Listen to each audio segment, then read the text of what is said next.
High, আসসালামু আলাইকুম। সবাই কেমন আছেন? চলে আসলাম একটা নতুন ভিডিও নিয়ে। আজকে আমি বানাবো রেডিমেড হালিম। এই হালিম বানানোর জন্য আমি বাজার থেকে রেডিমেড হালিম মিক্সড নিয়ে চলে এসেছি। প্রথমে একটা বাটিতে আমি সবগুলো হালিম ঢেলে নিই। তারপর এখানে আমি গরম পানি অ্যাড করে দিই। গরম পানি অ্যাড করা হয়ে গেলে একটা চামচের সাহায্যে আমি খুব সুন্দরভাবে নেড়ে চেড়ে একটা সাইডে এই বাটিটা আমি রেখে দিই।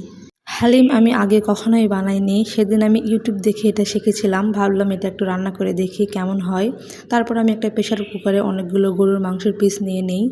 যে কোনো রান্নায় যদি গরুর মাংস থাকে আমি সর্বোচ্চভাবে চেষ্টা করি সেটা প্রেসার কুকারে রান্না করতে, কারণ গরুর মাংস সেদ্ধ হতে অনেকটা টাইম লাগে।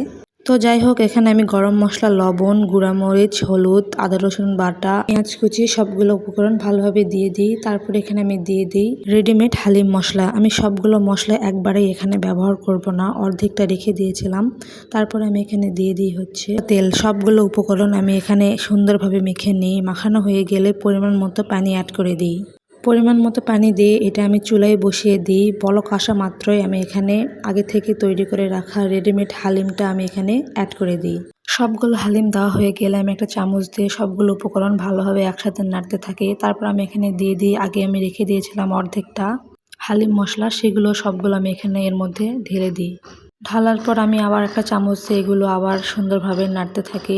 এরপর আমি অন্য একটা প্যানে কিছু পরিমাণ তেল দিয়ে তার মধ্যে শুকনো মরিচ আর রসুনের কোয়া দিয়ে খুব সুন্দরভাবে ভেজে নিই, কারণ এগুলো আমি হালিমের মধ্যে ঢেলে দেব, এতে স্মেলটা খুব সুন্দর আসবে।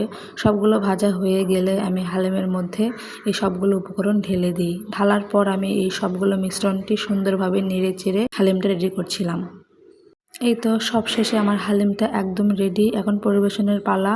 ফার্স্ট টাইম রান্না করেছিলাম, মোটামুটি খেতে ভালো হয়েছিল। তো আজকের ভিডিও এই পর্যন্তই। আল্লাহ হাফেজ।